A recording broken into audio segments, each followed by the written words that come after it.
प्रधानमंत्री नरेंद्र मोदी ने यूपी चुनाव के परिणाम को जीत का चौका बताया है। वही चौका जिसके साथ बीजेपी ने नया इतिहास रचा है।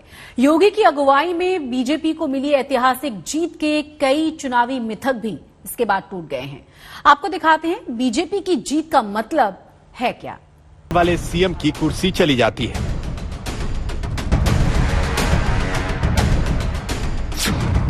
मिथक नंबर 2, यूपी का विकास नहीं, जाती है जीत की गारंटी। मिथक नंबर 3, 37 वर्षों से सत्ताधारी दल की अगले चुनाव में वापसी नहीं हुई। मिथक नंबर 4, एक्सप्रेसवे बनाने वाली सरकार की दोबारा वापसी नहीं होती।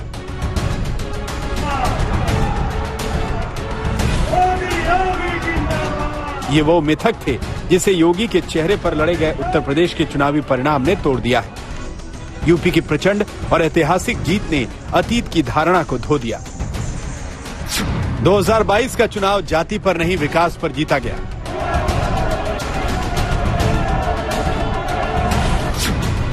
सैंतीस साल बाद सत्ताधारी दल की वापसी हुई।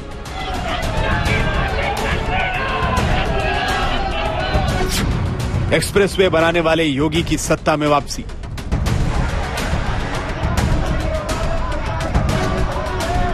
योगी अपनी जीत को लेकर कॉन्फिडेंट थे। चुनाव के दौरान योगी ने दावा किया था कि इस मिथ को तोड़ देंगे कि नोएडा जाने वाले सीएम की कुर्सी चली जाती है। 23 और 25 को नोएडा जा रहा हूं, एक मिथक है, इसको हम तोड़ेंगे और उत्तर प्रदेश का विकास हमारे लिए महत्वपूर्ण है। उत्तर प्रदेश की 22 करोड़ जनता के हितों के लिए हम लोग कार्य करने के लिए वहां आए हैं और वह हमारी प्राथमिकता है। दरअसल 1988 में वीर बहादुर सिंह नोएडा आए थे और उनकी कुर्सी चली गई। फिर 1989 में नारायण दत्त तिवारी भी नोएडा आए और कांग्रेस यूपी से साफ हो गई। तभी से ऐसी धारणा बन गई कि नोएडा यूपी के सीएम के लिए अशुभ है। हालांकि बीएसपी प्रमुख मायावती 2007 से 2012 के अपने 5 साल के कार्यकाल में नोएडा आई। 2012 में उनकी कुर्सी चली गई। ये वही अंधविश्वास था जिसे लेकर अखिलेश यादव अपने कार्यकाल के दौरान नोएडा नहीं आए। लेकिन योगी आदित्यनाथ न सिर्फ नोएडा आए बल्कि उसके बाद चुनाव भी जीता। उनके कपड़े देख करके ये भ्रम फैलाया जाता है कि वे आधुनिक सोच के हो ही नहीं सकते। ये पुराण पोथी होंगे, ये मान्यताओं में बंधे हुए होंगे। लेकिन आज मुझे खुशी है कि जिस नोएडा के संबंध में एक छवि बन गई थी कि कोई मुख्यमंत्री यहां आ नहीं सकता है,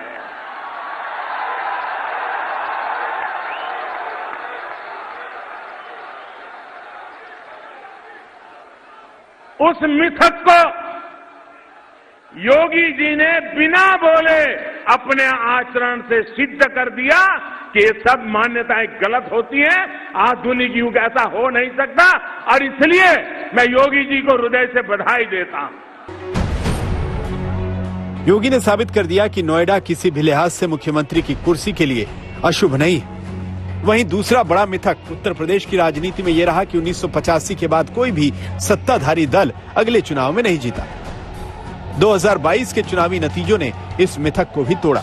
वहीं मंडल और कमंडल की राजनीति के बाद उत्तर प्रदेश के माथे पर यह मिथक चस्पा था कि धर्म और जाति से ही चुनाव जीते जाते हैं। लेकिन 2022 के चुनाव ने इस मिथक को तोड़ दिया, क्योंकि ये जनादेश, लॉ एंड ऑर्डर और फ्री राशन वाले शासन का नतीजा है। बड़ी बात यह है कि अब तक यही माना जा रहा था कि कोई भी पार्टी ओबीसी के चेहरे पर ही चुनाव जीत सकती है। लेकिन 2022 के जनादेश ने तय कर दिया कि उत्तर प्रदेश ने जाति की जंजीरों को तोड़ दिया है।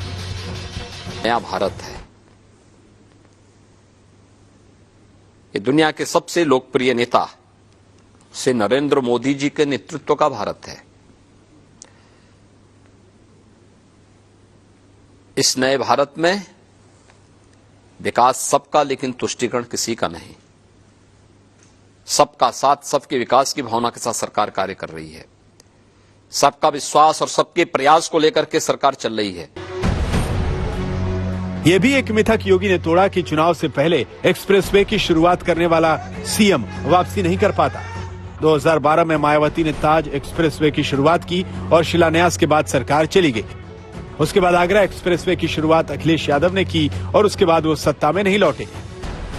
चुनाव से ठीक पहले सीएम योगी आदित्यनाथ ने पूर्वांचल एक्सप्रेसवे का उद्घाटन किया। बावजूद इसके उनकी दोबारा वापसी हो रही।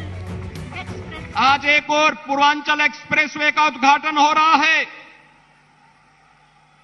दूसरा, बुंदेलखंड को भी एक नए एक्सप्रेसवे के साथ जोड़ने की कार्रवाई तेजी के साथ आगे बढ़ रही है। इसी प्रकार से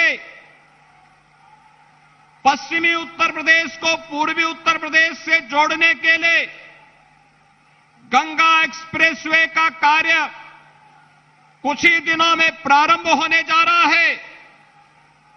गोरखपुर लिंक एक्सप्रेसवे और बलिया लिंक एक्सप्रेसवे भी युद्ध स्तर पर विकास की उस नई प्रक्रिया का हिस्सा बनने जा रहे हैं। योगी आदित्यनाथ ने मोदी के उस नारे को सच कर दिया जिसमें उन्होंने कहा था कि उत्तर प्रदेश में आएंगे तो योगी ही, भाजपा ही आएंगे तो योगी ही।